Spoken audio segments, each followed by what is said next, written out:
Throughout the history of the company, we had quite a few strategic shifts. In one hand, from a technical point of view, we've been making navigation software all along. But how we sold it and who we sold it to and what was our place in the value chain changed every few years. And I think part of the success of the company was that it pivoted at the right times in the right directions. We realized that that market is going to saturate very quickly as well. And we need to go to another market, which was the automotive market, and deal with car makers and getting into their dashboards, which is a completely different market again. It was bootstrapped all along, which had its positive and negative sides as well. On the positive side, we've been lucky in the first 2 years. After that, we had a couple of very tough years. But being bootstrapped, what that meant to us is that we couldn't avoid our problems for too long. We had to solve our own problems. I think if we would have had investment, then we would have continued without solving fundamental problems and without changing ourselves.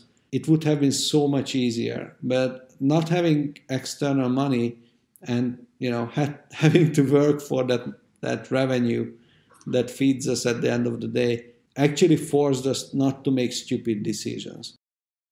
There's the unicorn hunting mode, which is very popular in the US, which says, grow extremely fast or die. And if you're not that 1 in 1,000, 1 in 100,000 company that makes it to $1 billion, then you're nothing. Which actually forces founders to take all the risk in the world and put pedal to the metal, which also means that they never actually have time to learn and to adjust and grow with their markets, because they just have to go faster and faster and faster, which also results in a lot of losses, a lot of write-offs, but also personal losses. And I prefer there's more like an Eastern European model, which I'm a huge proponent of, which is the cockroach model, which says that you don't have to grow extremely fast. You should go as fast as you can, of course. But what's very important is that your revenues and your spendings are never too far away from each other. A couple of reasons for this. One of them is they call it a cockroach model because while unicorns are extremely rare, and some would argue that they barely even exist, cockroaches are a bit more common. But what's more cool about them is that even an atomic bomb cannot destroy a cockroach.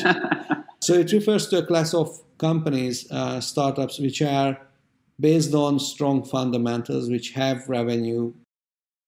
Eastern European mindset is different. Every region is different in mindset. And I think from an engineering point of view, Hungarian engineering is great at finding a shortcut. It's not great at following guidelines or rules. But if I look at the positive side, and even though it's EU money and government money, and even though in the beginning it was not extremely well spent, so there were some problems around how it was allocated, it has helped the ecosystem and it's growing very fast. I think self-driving cars will happen over time. It's unavoidable, and that will be changing how we use cars. It will be freeing up a lot of time. There will be hiccups along the way. There are hiccups along this way already. I think car industry remains complicated and huge investments needed. So I don't think that newcomers will be shaking the car industry too much. I hope Tesla stays alive and grows into one of the layers, but I don't think that they will be eating everybody's lunch.